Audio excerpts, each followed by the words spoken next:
Welcome, everyone, to the Hot Takes podcast, where we give you our hot takes on hot topics. I'm TrustTheCurrent here with my good friend, The Woods and May, who is going to give you an offer. Welcome. The Woods and May here. We're looking good, feeling good, and doing good. Look, you got to step up your shower game. If you haven't already, you got to take advantage of it. Look, you can get $10 off, whether it's Pine Tar, Fresh Falls, Bay Rum, or maybe you want to get some deodorants for those pits. You really have to take advantage of this. Click the link down below. All the information is there right for you. Awesome. Well, welcome to the second episode, guys. I think we got a good one going today. But just to start off, we have a couple factual updates from the first episode. So I'll start us off real quick. Woods, I did a quick Google after our first episode and found out that you were right. There were a few articles where Margot Robbie admitted to pretty much casting herself as Barbie. Interesting. So if you've listened to the last episode, we got into this whole thing about it. But yeah, like what's your thoughts about that? Because I didn't know. I was just curious. Yeah, I didn't know either. And I can't say that I read them because it wasn't too big of a shock to me or too big of a deal. You know, I thought she did great in the role, considering the direction they went with the movie. But I'm kind of glad that you brought up that ethical question about, you know, her casting herself and maybe what could have been different if they had done like a real open audition or something like that. Yeah. What do you think? No, it's very interesting. And to your point, I think she did excellent. Again, like it'd be different, right? Like imagine she like casts herself and it's like the worst casting. Like it's obvious, right? Like it's just like, I don't know, just really bad, but like she did really good. So, but to that same statement, it's like the philosophical discussion of like, what does that mean? Like in other instances, like if you're kind of like, I'm now going to be the CEO of this company, or I'm now going to be like, put me in, coach. It's like, oh, I am the coach. I can go in. Like, it's just an interesting kind of thought process. So that's where it kind of lands for me. Yeah, it is. But then at the same time, like, still perfect for the role. So yeah, we can't be too mad. Yeah. No, I agree. Yeah. Yeah, and I got a. You said you had an update too. Yeah, I got a fact check as well. A fact check for me is going to be a quack check for me. I don't know if we're gonna keep that, but a fact check for me is so the Wife and May, actually the name itself, Rachel created that, so it's actually she created that, not the community, which is kind of cool. It's been quite some time since I started streaming, and that's when the name kind of came about. So yeah, that's kind of like a cool backstory. Yeah, I agree. Did she call you out on that when she listened to the first episode? She's like, yes, excuse me, with the snaps. Just I can picture it. No, she was. Credit is due. Yeah. She's like, just to let you know, it was me, because I just thought, because like everyone just says, oh, the Wife and May is here. And I was like, oh, after a while, it's just like, it's been so long, because I started streaming. My first time streaming was like back in 2019.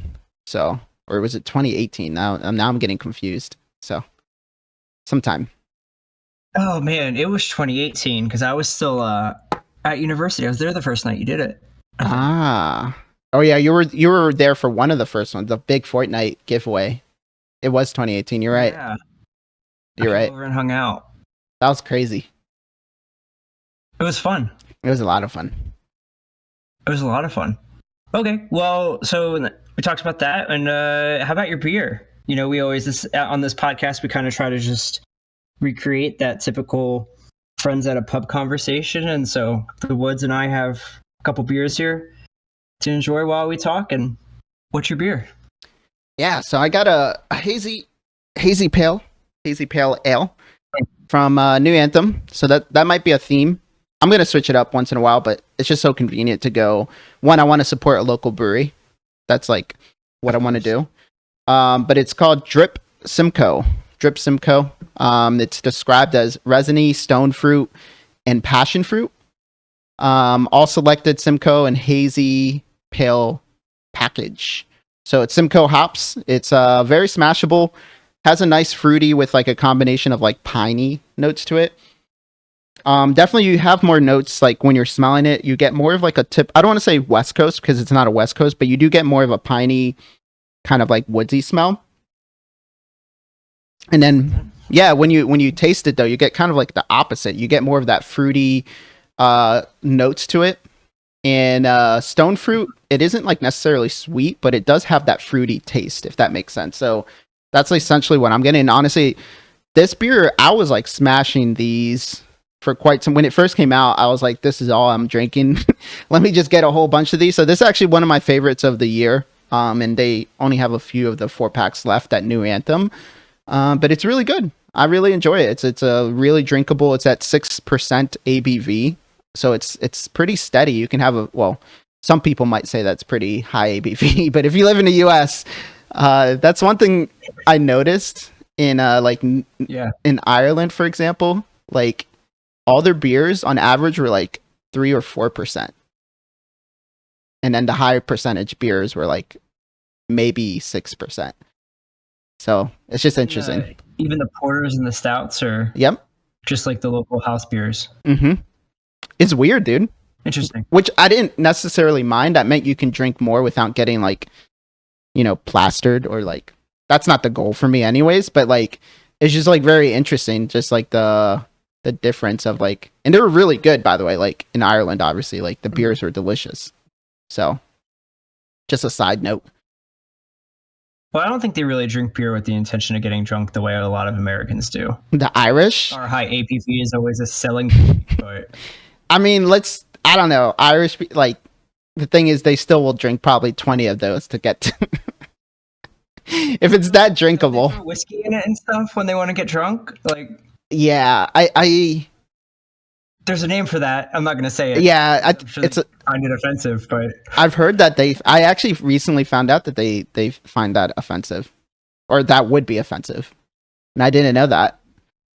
Yeah, which we don't want to say it on the podcast, but I assume people know.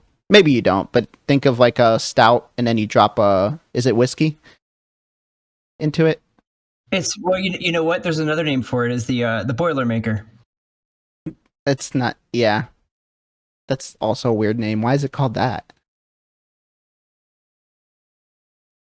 I don't know why it was called the first one. That we won't say. Yeah, that's true. That's a good point. Anywho, the beer is really delicious. It's easy drinking. It's delicious. It's a good hazy. I love it. How about you? Sounds great. I love stone fruit. Today I have a beer from Gate City Brewing Company out of Roswell, Georgia, which is not too far from me, but I picked it up at the grocery store.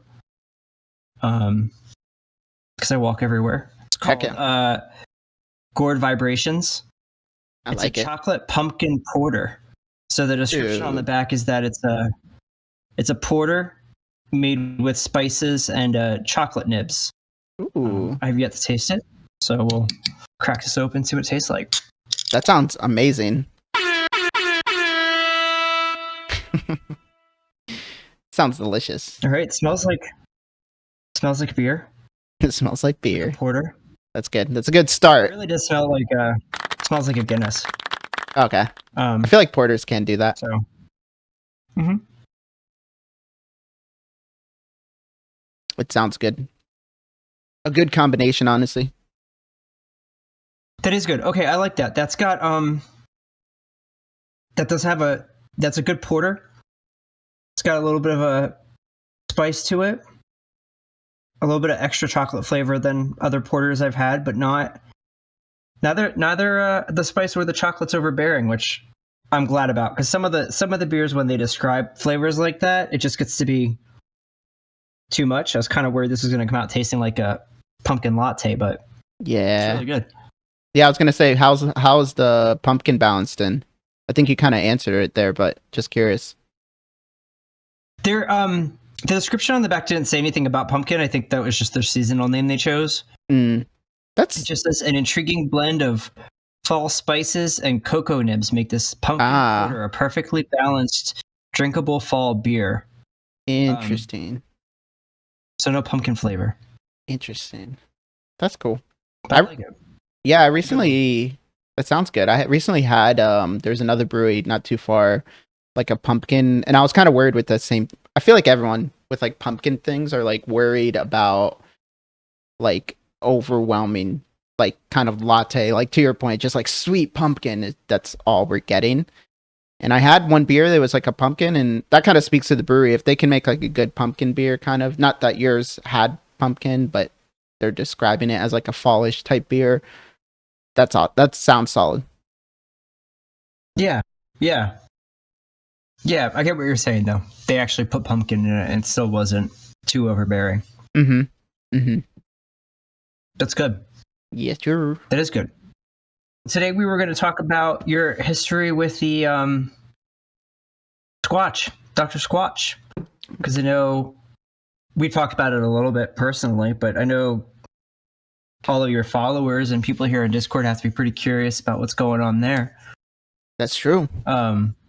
So I know, since this is a podcast we put on YouTube, not everyone's necessarily going to know the whole history. So why don't you tell us a little bit about the background? Like, how did you get involved with Dr. Squatch in the first place? Yeah, let's go. Let's rock with it. I think if you know me, you know this story. But it's a cool one. Yeah, I started using this natural soap in 2016 is when I started using Dr. Squatch, and it's I was kind of hesitant. One, you don't really want to spend money on most things, and when you convince yourself to spend money on something, you're very particularly just interested in why it costs a certain amount, and that was definitely me. When I saw like certain ads, I was like, for soap, I don't know. And there was one soap, it was dark in color, described as like pine trees and woodsy and all these things. I was like, you know what? I'll get one bar of soap. I'll try it out, because I had been getting kind of like these Facebook ads. So I decided to get myself a bar of soap, and probably like a week and a half later, I got the bar of soap back in 2016. And I kid you not, I could smell it from the package. I opened it up and I took that bar of soap in the shower, and I took a shower 3 times that night. It was that good. It was absolutely, yeah, it was pine tar. It was pine tar. And ever since then, I fell in love with the brand and the marketing and the soap. And that was back in 2016. And I would talk about it honestly, because we knew each other then. Like, I would talk about it probably like daily. I don't know. I was like, it took a while for me. I don't know at what point I convinced you. I don't know if you were just tired of me like talking about it. But at one point, like, you finally did try it, and it wasn't too far. I think my holdout had been for a while that it was just expensive. Yeah, and I'm pretty sure you just literally handed me a bar. That sounds about right. Was how that went. Yeah, you just gave me a bar, and I was like, okay, I can try this, and then I started buying it for a while. And I would actually just cut the bar up really tiny into little nuggets to take in the shower, so they'd last longer, and that really offset that cost. The cost, yeah. Which is one of the things I mentioned. You used to go to the breweries and you try to sell people on it, like at the brewery, all the time. And just going off that, like, fast forward into a few years later, 2019, there wasn't anyone making content for natural soap, or at least like review. So like, I even remember back in 2016, it probably would have made it easier for me to make a decision if I had like a content creator or someone like on YouTube kind of like just review it. So that was the thought process. In 2019, no one was making videos. There was probably like a few videos of it. So I was like, let me make a review video. And at the time, it was the first limited edition called Area 51. And Area 51 dropped, and I made a review, and that's my first video. And I was like, back then, it was kind of silly. Like, even Rachel at the time was like, what are you doing? You're doing a soap review. You want to take a shower with this brick. You want to rate it. So it was kind of like a weird idea. And I kind of ran with it. Yeah. It took a little bit for it to kind of like keep getting momentum and stuff, but I just kept consistently uploading and making reviews. And that's honestly where the basis of like my community is now. is off of these reviews and just kind of like doing that stuff. And I love it. You know, I love describing stuff. I love being able to depict a story of like, you know, if you buy this or if you drink this, you know, you're going to taste this or you're going to smell this. And that's kind of where the love kind of came from. And, you know, the pandemic hit shortly after in 2020, and everyone was kind of caught in a weird situation. And fast forward to 2021 is when I got hired by Dr. Squatch, just because.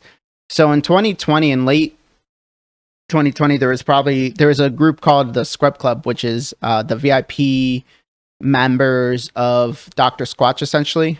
And we can talk about that. I think back then it probably had more influence. Maybe it still does. But I think, you know, that's when it started.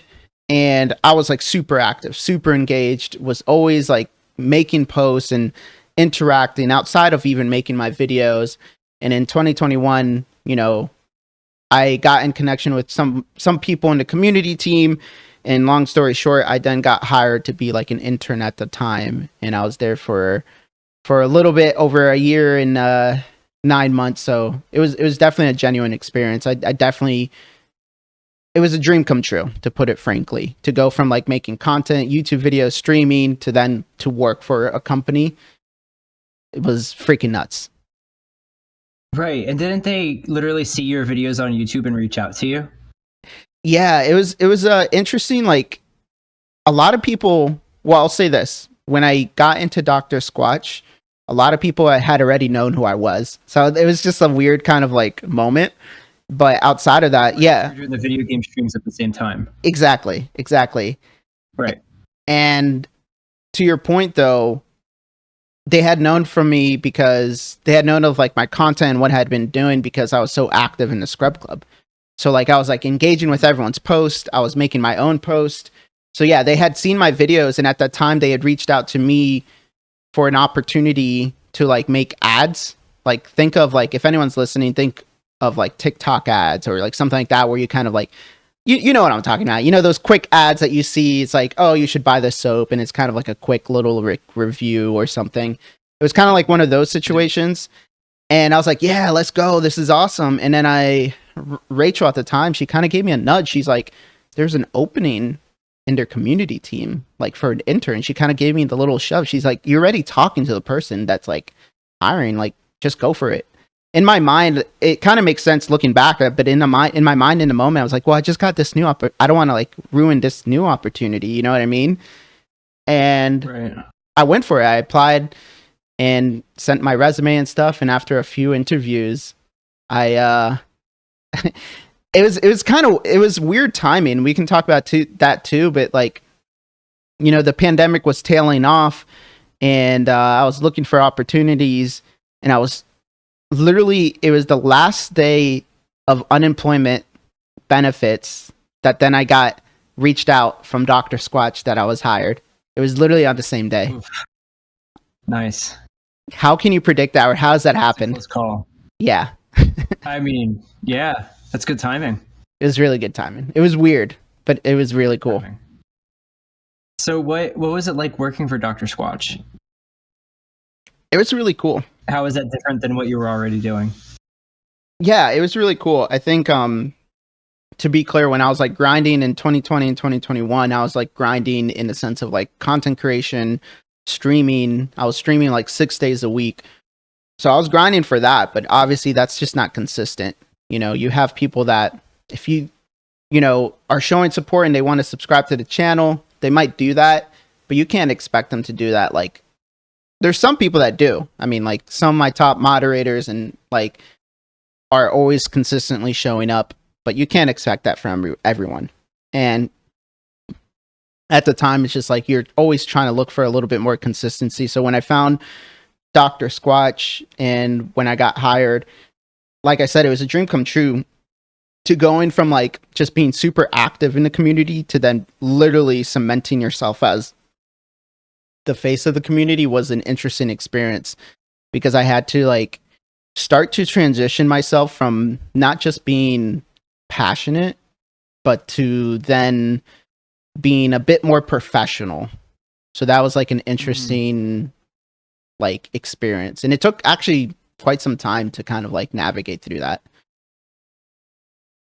Yeah, I can imagine, because on the one hand, like you're just being passionate and an everyday user, and then all of a sudden you're like a spokesman, Yeah. like a sponsored spokesman. Yeah. You have to be honest and truthful for, you know, your followers, but at the same time you've got to uphold this job too. Mm-hmm. And the biggest challenge was just like the biggest thing that I learned a lot of things from having this position and being in this role. And one of the biggest takes that I saw was just to always, even if it's a dream, and I say this to anyone, if it's a dream job, you got to create the separation of like work life. For me, when I first got on to Dr. Squatch, I was just so engraved and so like heavy into just wanting to make it perfect that, let's say someone like commented something negative about Dr. Squatch, I then would take that personally. And it took a little bit to kind of create that separation, honestly. So how did you do that? Honestly, I had really good leaders and people that kind of helped me to kind of like, hey, take the step back. Like, you don't have to take it personally. And even outside that, I put the work in with therapy. You know, I did some therapy and I worked through a whole bunch of stuff outside of Dr. Squatch. But that was one of the talking points where it's like, I need to create this boundary for myself of like, hey, it's okay to not need to respond to this message right now or this comment. Mm-hmm. And I literally, it was just an internal decision, and it wasn't easy. And I still battle with that in any aspect. But it wasn't an easy thing at the start, but I definitely have gotten better. It's just a matter of being professional with it, being like, okay, you can say that. Like, go ahead. I'm not working right now. I'm like, literally, I'm not logged in. Let's clock out, and it's okay. Right. Okay, so what happened between, you know, getting the job and figuring yourself out and your work-life boundaries, and then now you've left Dr. Squatch? Why did you leave? Yeah, so to be frank and clear, it's I would have continued to stay and you know, but the contract had run out for the community team, and unfortunately there wasn't much future for the community team at the time. And it's unfortunate, you know, because I think at the heart of Dr. Squatchin, which is why I loved it so much, is the focus on community, and community in a sense of like community for the product and those that love it. And on my way out, it just felt like there was kind of like a little bit of a separation. I still love the product. I'm still using it. I have so much product, so I'm just not trying to spend any money on it. So that's just being frank. And there's definitely a difference of when I started to now. So you feel like there's a change in the way they're doing business or the way they're marketing? Yeah, and that happens with any business as they, you know, get bigger and as they get because Dr. Squatch is the biggest soap manufacturer, natural soap manufacturer in the US right now. So there's just internal changes. As the company gets bigger, you have to make changes. And unfortunately, I think the community team kind of took one on the basis of like stuff that happened financially, maybe in 2022. And yeah, so it was a bit unfortunate. Like I said, I loved what I was doing and I wanted to grow with the company and I wanted to see the company grow and expand. And I loved what I was doing, honestly, just being kind of like the bridge between the community and the company. Yeah, I'm sorry that kind of fell off for you. Yeah, You're really enjoying that work. no, I was. And I think one of the biggest things that I kind of come back to in learning points was I always got to look out for myself. Like, even, and I'm sure you can even agree, is even if you love a job, even if you love the position you're in, you always got to make sure you have like stuff lined up that's like making sure you're okay. It doesn't mean like freaking out. It doesn't mean like you're like just, you know, ready to give up or like ready to like go on to the next thing, which is okay. You can go to the next thing, but just like there was even certain moments on my mind where I'm like, oh, I could have done this. You know, hindsight 2020 kind of thing. I could have done this, I could have done this, I could have done this. But here we are. So what does that mean for your, your content in your own little community now? What are you going to do going forward? Yeah, I think the biggest thing that I am kind of tapping into is just being more authentic with myself in my content and where I want to be. So like, for example, in 2019, I go back to the story. I keep bringing it up just on the basis of like no one was doing it or just doing something I love. Really, I wasn't even. Well, it was part of it. No one was doing it, but like I go to that idea of what do I need to do for myself? What is the healthy thing for me? What am I passionate about? Like asking myself these questions, like what is the Woods in May and how can we grow as a community and how can I share that love and support for each other? And for me is continue to do, stuff I love. So right now I'm doing like hockey recaps, like after the Washington Capitals game. I love doing that. I'm streaming NHL. I'm streaming, you can like Monday, Wednesday, Friday. And then I want to get back into soap reviews, but like maybe limit it to like one day and get more experimental and like try other soaps. So it's like a mixed bag of things. I think that's great. I think it's great that you're coming up with new ideas and that you're, just putting yourself out there. I think that's when I see successful YouTubers or see successful just internet personalities, I guess might be a good word for it. Yeah. It's always about that authenticity and them just doing, not necessarily trying to find the next best thing or putting themselves into a hole, but just being who they are. Yeah. And it's tough. It's not easy. I think that's another thing. One of the things I learned from like at Dr. Squatch, like if in the position I was in, I became like the face of the community. And within that, not only did I get the good, but I also got the bad because like no matter like, for example, if Dr. Squatch did something or if someone got banned or if something happened in a Discord, I was always the one that was active. So then I got blamed for like good or bad. And that was definitely also like a interesting dynamic, which to this point, like I've kind of like taken a step back from the community side of Dr. Squatch because it was just, a bit much after all that. Just trying to realize that and experience it is just a different thing. Yeah. So I see like on the Discord, you've got a whole Dr. Squatch section and you've still got all those videos on your YouTube channel. Are you going to keep those up? Or are you going to change the way this Discord runs and be less Squatch focused?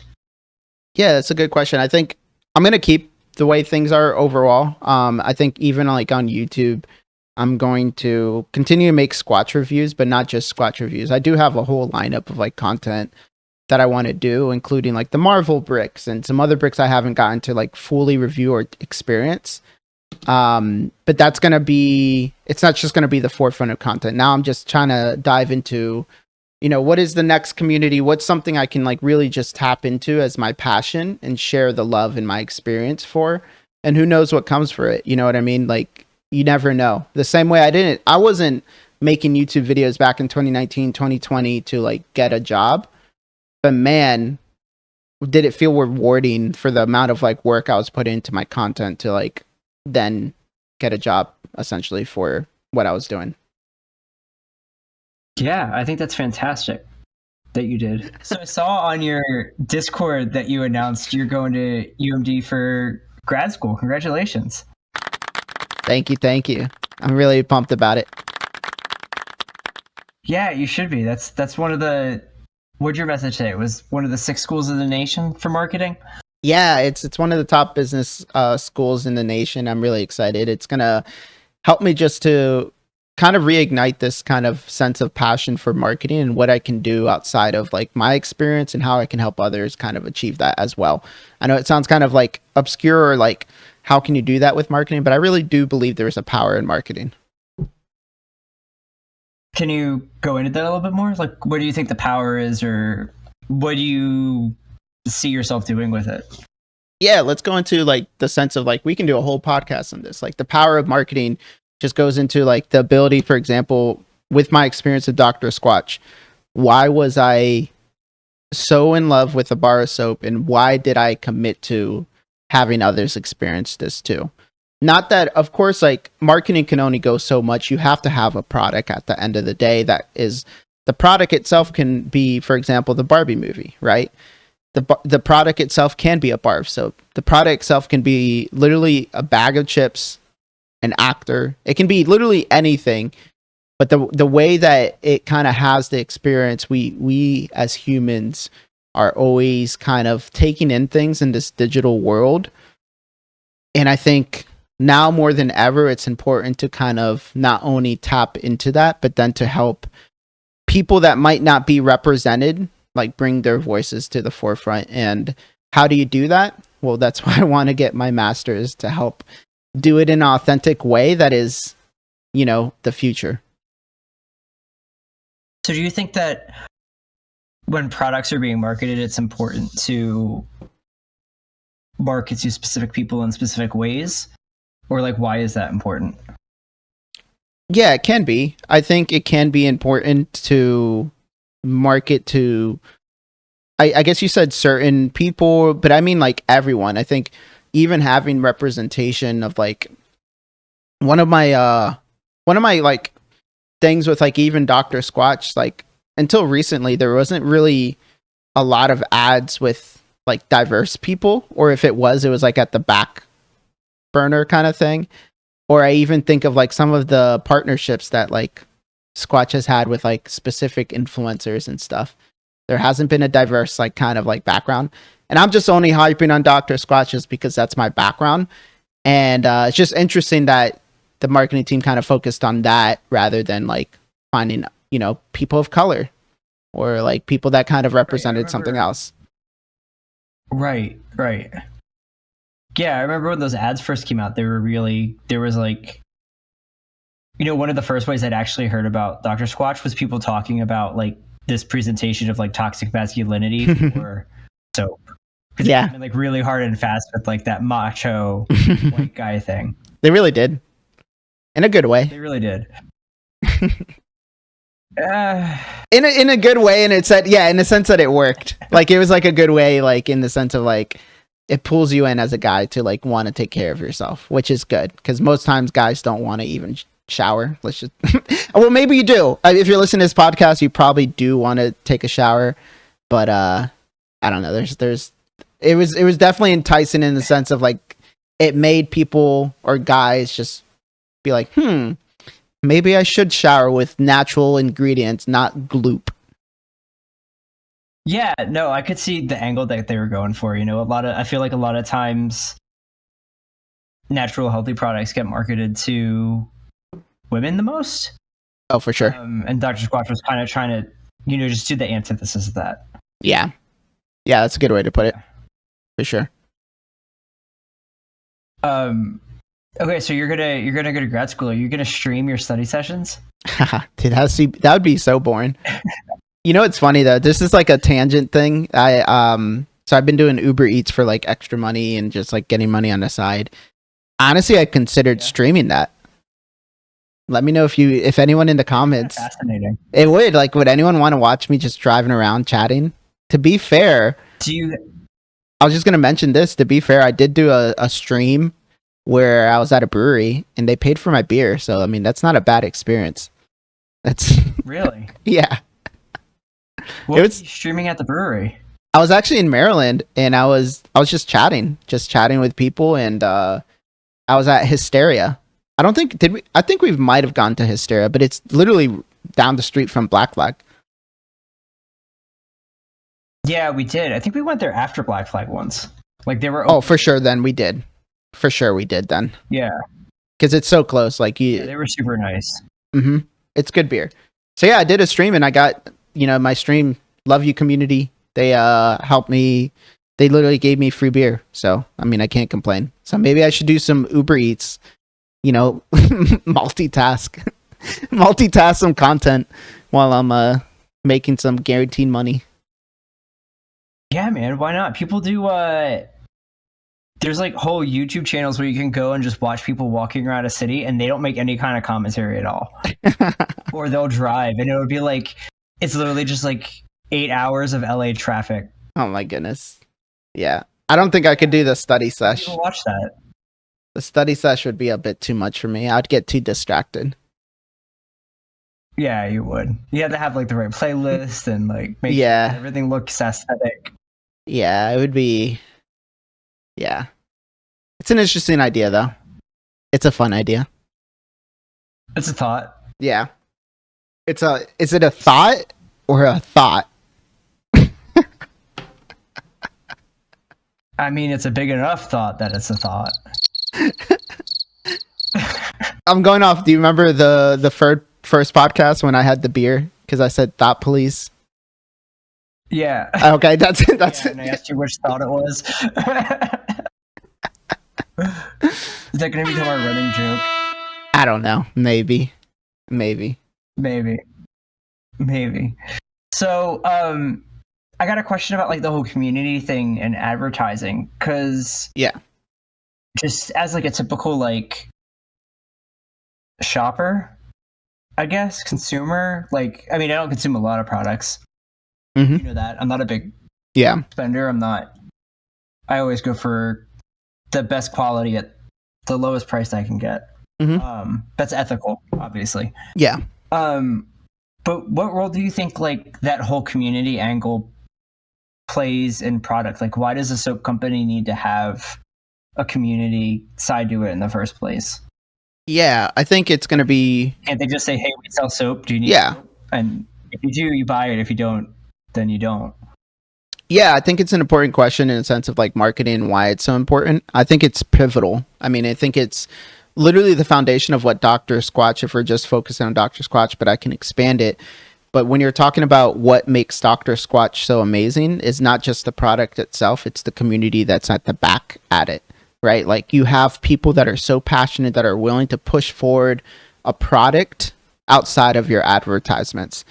You can take that energy into any other product, whether it's a video game, shoes, chips, Chipotle.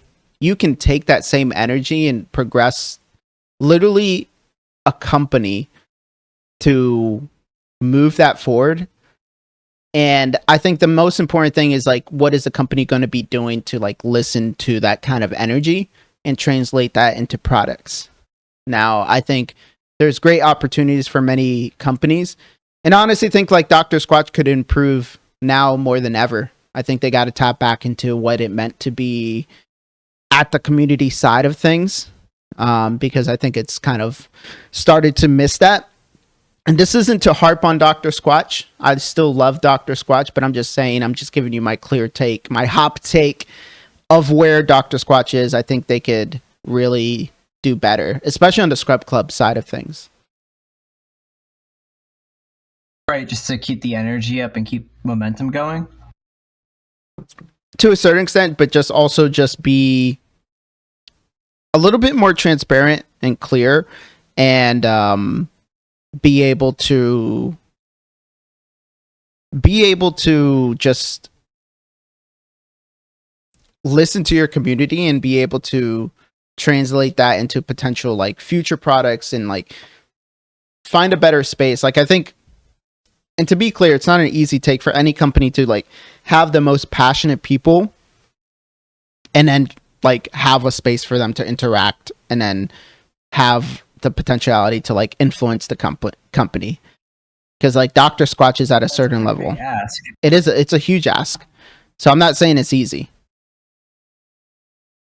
No, of course it's not easy.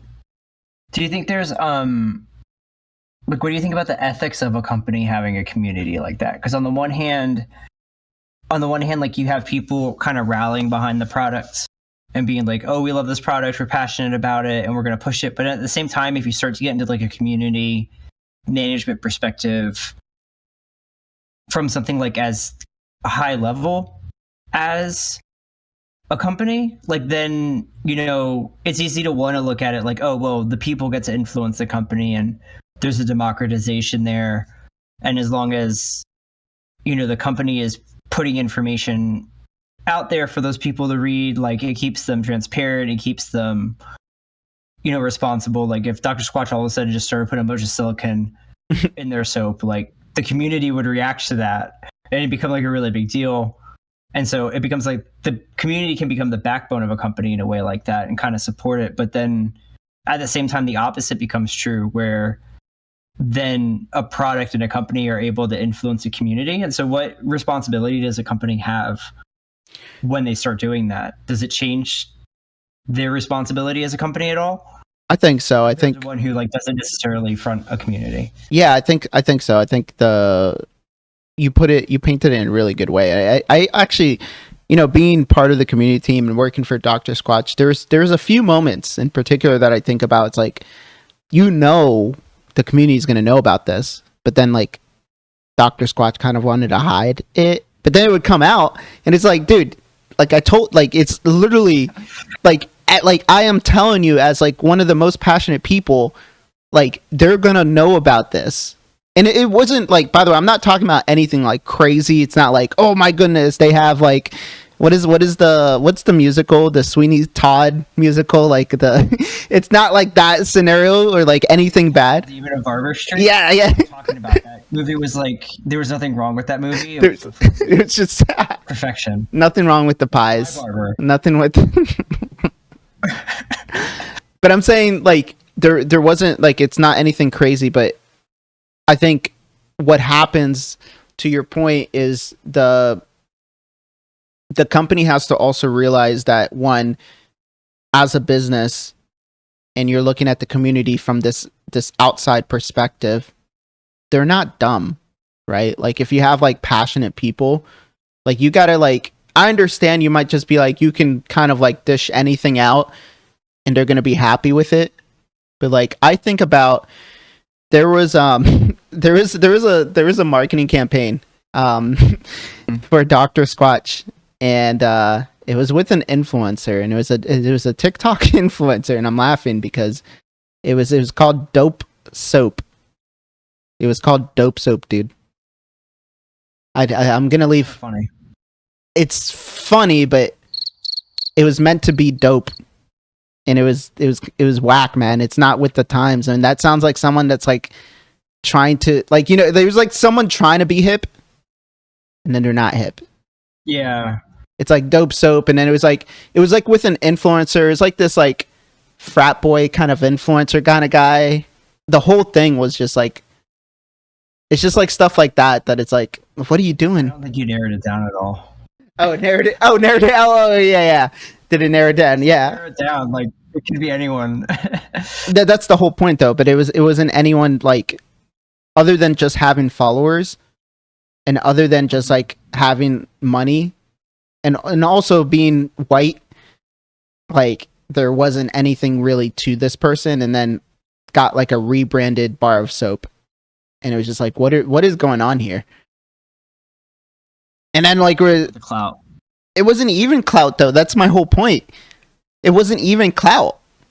Well, maybe then for him, like he got his paycheck and dipped. The influencer did. But I'm saying for like Dr. Squatch, like what was the point? Like that. Yeah. That to me, and like marketing campaigns like that, it's like kind of missed the mark. So I'm on a tangent though. No, I mean, I think you were on the point. So, I mean, there's risk involved that when a company does a community outreach. Yeah. Yeah. That's interesting. No, there definitely is. I think just as a company standpoint, I think there needs to be, your ability to be, I guess, transparent, and then like what you can do to help the community. And I felt like, so from my experience, like even just giving you a little inner sight, I felt like as part of the community team, we had so many roadblocks that I couldn't really be myself. And for me, being the creative person that I am, to help the community, if you want to have the community flourish, it's like you're taking away the water source and you're replacing it with like this kind of fertilizer, and then like trying to make it grow. and that's just not going to work. It's got to be hard because it just becomes a game of politics at that point, doesn't it? Because you're representing the company, but then if the community's got a problem with the company, like you've still got to play that game of like, oh, well, they just did it. Like you've almost got to play devil's advocate, even if you don't agree with the company in the first place. Exactly. Yeah. Yeah, that's tough. It's very tough. It was very tough, but yeah. But if you want to help other companies do that, you know, post grad school, when you're putting yourself out there, just assume that like, you know, you're getting to do your own thing. Like, how would you make that different? Yeah. Just like right now, what are you thinking would be the things you want to change about that? Yeah, at the start, I mean, I'll just say this frankly, like, you know, I'm potentially, hopefully, if things go accordingly, might be thinking about even starting my own company, like starting my own brand under the Woods and May or something similar. We'll see what happens. There's a lot. But even if I join a company, I think just bringing on the aspects of what does marketing mean for you and how can that be an influence to an everyday person? And why is that important? I think the question of why is getting taken out of marketing in a sense of outside of, if you think about a company, if you ask them that, the why is always going to be the money, which is good. You always need to make money, but I'm saying you got to ask more why questions. Like, why are you marketing this way? Why are you going to be doing this? And I think companies do that, but I think we also need to just take it to the next level. And why do I think that's important is because I think you can create a line of representation for the United States. You know, we live in a country that is great, even though it has its problems and has its disagreements, but I think we do have an opportunity here as a country and as a potential for other companies to just kind of progress forward and show itself in a really new, authentic way. I hope so. I hope so too. I do hope so. I think a good question for companies to start asking isn't just why are they marketing a particular way, but what effect does that have on people who hear the ads? So like, I know one set of marketing ads that actually really bothers me is have you seen these BetterHelp ads on YouTube? I think I've heard of some. I don't think I've seen them. Yeah, I'm gonna sound like such a jerk when I say this, but I actually find them exhausting. Interesting. Why? Because they're put out there, and then you have to, you know, when you're doing like when you're watching YouTube videos, you have to listen to a certain amount of them. Yeah. But they all start with like the person. They're done in like a YouTubey kind of way, but then they're also like this like testimonial, like almost like a part of a therapy session in the first place. So it's like almost like BetterHelp is asking me for some kind of like emotional response in the moment, and it's kind of like, hey man, I'm just trying to listen to some like ASMR while I work. That's fair. Like I just got out of my own therapy session. I don't need to hear you. You know, it's that actually I listened to a hockey podcast. Obviously, I'm a huge hockey fan. Watching Capitals, let's go Caps. And that reminds me of a ad too. That gives me kind of the same experience.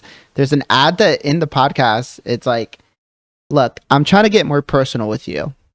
You know, at any moment, the world can die. It's like one of those. It's like you have. It's like what? I'm like. It's like literally like this is how it opens. Like I'm trying to get more personal with you, and this is why I'm saying this. Look, at any moment there can be a tornado that crashes through your house, and you need to get these pills because you never know. Like what? What are you? That's literally, and it's literally like pills or like medicine or something. It's like, and it's like talking about getting all these medicines. Yeah, it's like getting all these medicines for like a year's supply, and this is why, because you never know when like a tragedy can hit. And it's like what? Like, what is going on? Production of those medicines just like encourage the global warming problem. Yeah. Like, isn't that just feeding back into the initial statement? Yeah. Just yeah. Literally, that would make sense. That makes sense.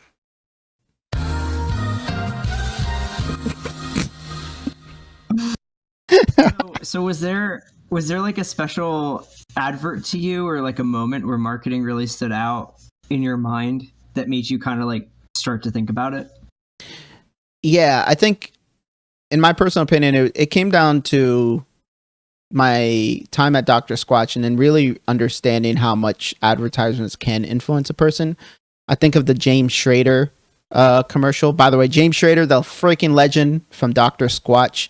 He's amazing, dude. I got to meet him, got to do a whole live stream and got to like interview him. He's a really good comedian, really, really cool guy. He's the face of Dr. Squatch within the ads. And I just remember like everyone most now just knows Dr. Squatch. The soap you shower with is beep. Like that ad is him. And I think looking The red-haired guy? well, he's not red hair, he's blonde haired. Oh. What ad are you watching? And was it on St. Patrick's Day? Was it Hey laddie. There was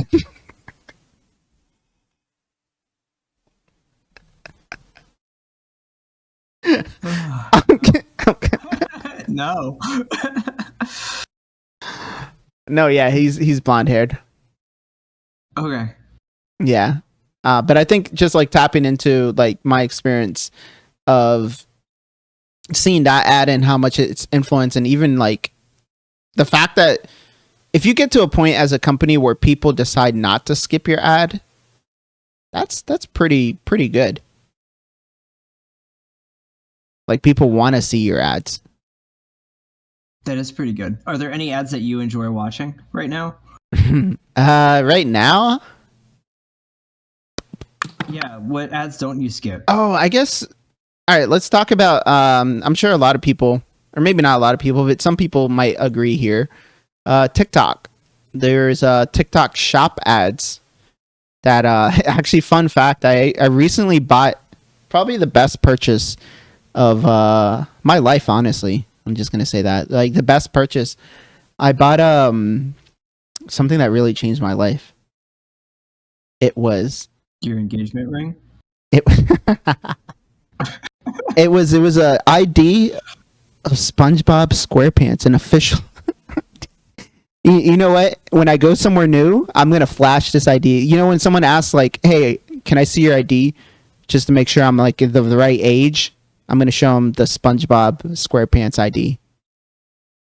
And you bought that through TikTok? I did. It's so funny, dude. It literally looks like an ID, like it's like an official ID, like it's. Wow. Yeah. It's so dumb, but it's so brilliant. It's like, why did you buy that? it's perfect. It's a perfect talking point. Like if I go to like a new brewery and they're like, "Hey, can we just check your ID?" and I'll be like, "Yeah, sure." And I'll just Is it a state ID? Like, does that count? no, it's literally SpongeBob Bikini Bottom. It's like the ones from like officially from like the show. If you know what I'm talking about. It literally is SpongeBob. It has his weight. Where like Patrick loses his wallet. Yeah, it literally has like it has his weight. It has his like everything, birthday, expiration. It's just really funny. So like when someone asks me that, there's just gonna be a talking point because like they're gonna be like, "This guy's definitely of age if he's showing me a SpongeBob ID." Yeah, that's absolutely the thing. So that's I actually hadn't been carded here for like the first year that I lived in Georgia. I get carded. Isn't that crazy? Yeah, I get carded. I don't know if it's just my baby face, but I get carded pretty frequently. You do have a baby face. Yeah, nothing wrong with it though. I'm bald on top and I got the beard, so they're kind of like, this guy deserves it. He deserves it. He's earned it now. Well, let me ask you: has there been a ad that's kind of pulled you, and why was it like a Bikini Bottom ID? Oh God. No. There hasn't been. That's not true. I guess the ad that I've listened to is the Smart List podcast with Jason Bateman and Will Arnett and Sean Hayes. McDonald's sponsored them for a little while, and they had Jason Bateman read the advert, talking about like washing down his quarter pounder with cheese with Diet Coke. But he talks constantly on the podcast about how specific he is with his diet and eating healthy all the time. So McDonald's. He's not eating it. And like, yeah, and he's just like sarcastic tone of like, you know what I crave all the time? Quarter pounder with cheese. And like, no, you don't. You just talked about a salad. That's funny. Kind of made it funny and honestly made me crave a quarter pounder with cheese. I can't tell you how many times I listened to that podcast and then actually ordered one. That's fair. Because it was just comical. I guess and I guess that's, I'm going to tie it back to like certain things we've been talking about. I think there's like also inadvertent like advertisement. By that, I mean like people just doing content to do content because they like are experiencing things. Like, for example, I'm thinking of like, imagine you go get a burrito and then you're like, oh, let's like share this with my followers, or like just let me post this. Like people watch that thing. Like people watch literally people eating food, if you didn't know. And I am one of them, by the way. So you watch people eat food? Dude, it is so satisfying. And then the only who do you watch eat food? Anyone. Dude, I go through a period and it's talking about like you're not talking about like the videos on like YouTube when I don't know, like hot, like the company that does Hot Ones, the Now We Feast, have like a celebrity on talking about like their favorite. No, not like that. Not like that. You're talking about someone who literally goes out to like Chipotle. Yeah. And orders a burrito. Dude, you know what I do? You want to hear what I do? What? Dude, if I'm craving something, I'll go watch someone eat it. And I'm like, I'll try to fight it off by watching someone else eat it. And at some point I just cave in and I go get it. So you know this doesn't work. It doesn't work. It holds me off though. It holds me off. But it's kind of cool. Like there's like literally I love watching like, cause I love review people. So like there are people that review food places. Like I assume you know who Keith Lee is. No. What? Are you serious? You don't know who Keith Lee is? No. He's like the Thanos of like food right now. Like he can make or break a business kind of thing. Okay. He just has like the guy from the Barstool Sports who eats. No. He's like one. He's also, but honestly, Keith Lee is bigger than Barstool guy. Like he, like literally, like really cool platform. I love what his like message and stuff, but like he just like goes in, he just gives you his honest takes, and he got really popular because for when he first started, he would do these food reviews on his kid's like Paw Patrol chair. So like every time he would leave a review, he would just like go away and you'd see the Paw Patrol chair there. And that's what he was eating on. But like he's like literally blown up, or like he goes to like states now and tries foods, and he's like, I don't want to be treated any other way just because of like who I am. So like I try to order before, and if I can't order before, I have my family going there, and if they treat them a certain way, like it's kind of raw and authentic, and he just is trying to stand by that. So it's just like kind of cool. So like I love seeing people like that do food reviews that like, but yeah, when I see someone eat, like for example, I'm like, oh dude, I'm craving a Chipotle burrito, and I'm like, oh, let me go watch some like Chipotle burrito people that are eating Chipotle. It's it's content. I'm telling you, it's content. It's content. No, the only food review person I've ever watched is that guy who does the Reporter of the Week. Have you seen him? I don't think so. Maybe. I don't know. Oh, maybe. This guy is so you would love this guy. He typically wears like an oversized suit. And oh wait, if you type on YouTube, I do know him. Wait, is he like he's like a white guy, kind of skinny, like very skinny? This isn't helping, but yeah, he's got really long fingers. He's got just really long. I know who you're talking about. He is cool. That's one of the OGs, honestly. He's an OG food reviewer. He is. I will watch him, and I think nothing was funnier than the time he got. Oh God, I think he got something from Popeyes, maybe. That's fair. Probably like their sandwich. Else. But he was like so excited about it, and he like no, it wasn't the sandwich. It was something else. It was way before the sandwich.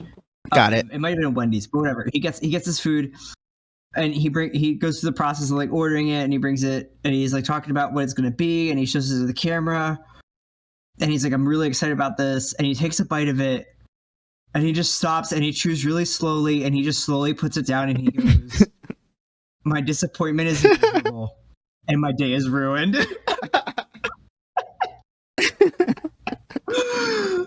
And it was just like so authentic. Like, yeah, that's how I feel.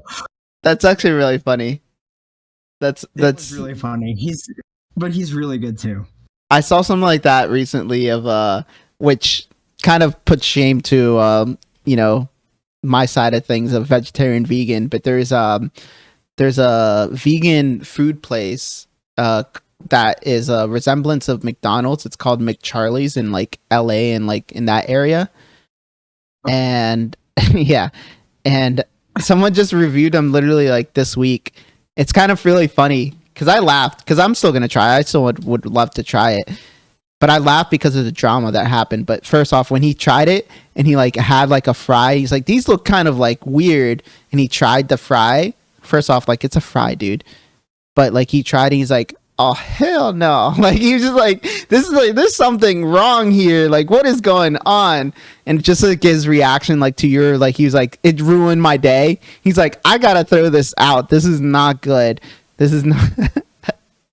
And it's the worst. Yeah, so but it was like to go off that, like he was like, give you perspective, he went into like this drama because then they responded, but like their response was like also attackative against him, and I was like, dang, it's kind of dumb. Like as a business, you shouldn't be attacking an influencer. If anything, you should be like, sorry for your experience. You shouldn't like, that's another form of marketing. It's like, you shouldn't like literally went on a whole tangent. It sounded like, like you have that like one aunt or uncle that like you say one thing on like Facebook, who uses Facebook now, but like if you say that one thing on Facebook, they'll write you a whole paragraph of like in response that isn't like a good response, and it's like you can tell that it's like literally why I'm not on Facebook. Yeah, so like literally that's what the response was to this influencer, and he has a huge following. That's crazy. Yeah, it's like, who's running this? Like, what is going on? It was a little weird. Well, that's a good example of the community influencing the business, right? Mm-hmm. Yeah, that's true. Yeah. Wendy's has a really good, or for a while they did, whoever their person running their Twitter account was really funny. They're hilarious, honestly. I've seen that. They hired like a slam comedian from like like straight out of the 90s to just go troll people. It was brilliant. I saw it. Are they still doing it? I don't know. I haven't been on X. It's not Twitter anymore. I don't care what he wants to call it. It will forever be Twitter.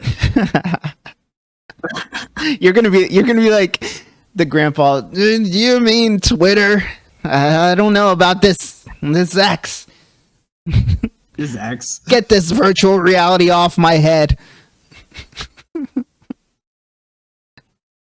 Come on, dude. If there's ever been like one thing that has not like swayed me at all, it's that whole Meta thing. Go work for them. Their marketing's terrible. They are pretty terrible. Yeah. I don't know what they're doing. So what do you think about this? There's been like talk. Someone was telling me about this the other day. I was talking about like Ford commercials. They'll come on sometimes on like HBO Max or something. And I'll just walk away from them. Mm-hmm. While they're on, they're like, oh, this presentation is brought to you ad-free by Ford. And I mean, obviously like the ad's doing its job since I was just able to repeat all of that verbatim. Yeah. But I'll walk away and be like, okay, well, that's enough time for me to go get like a drink and like something to eat before I sit down and enjoy my show. And I was telling someone at the gym about this. I'm like, oh, that's stupid because I just walk away from it. And they're like, oh no, that's exactly what they want you to do because then it's subliminal in the background and it apparently affects your brain differently. Yeah, I mean, you're remembering it, so yeah. Right. So like what do you think about that? Is that kind of seems unethical to me to like purposefully play people in a way. Yeah. Like hot take of that. It's an interesting because like you can, if we just want to get like philosophical, it's like what if you're like you are doing it subliminal in a sense of like you're telling people to. I'm only gonna say this because you were saying one of your least favorite ads was from BetterHelp, but what if it is a quick thing that's like you should get therapy? It's like, yeah, dude, you should get therapy. Like, or yeah, mom, go get therapy. Like it's like a subliminal like thought thing. So like that's where it's like it can be for like these multi-million, close to $1 billion corporations that could like are making this money. So yeah, I mean it's kind of a smart thing. I mean I think a lot of people are kind of done with ads. So like how do you, even if you just want to approach marketing in a standpoint of like just making money, what is the next thing for companies to make money is honestly shorter is better. So if you do something like that, it's kind of smart. So is it ethical?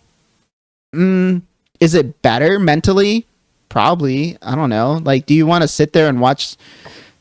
I drive a Ford and I grill steak in the back of my truck. Let's get to work. When it's like going over like mountains in Colorado. I don't know. Which one's better? I don't know. That's literally the ad that I walk away from.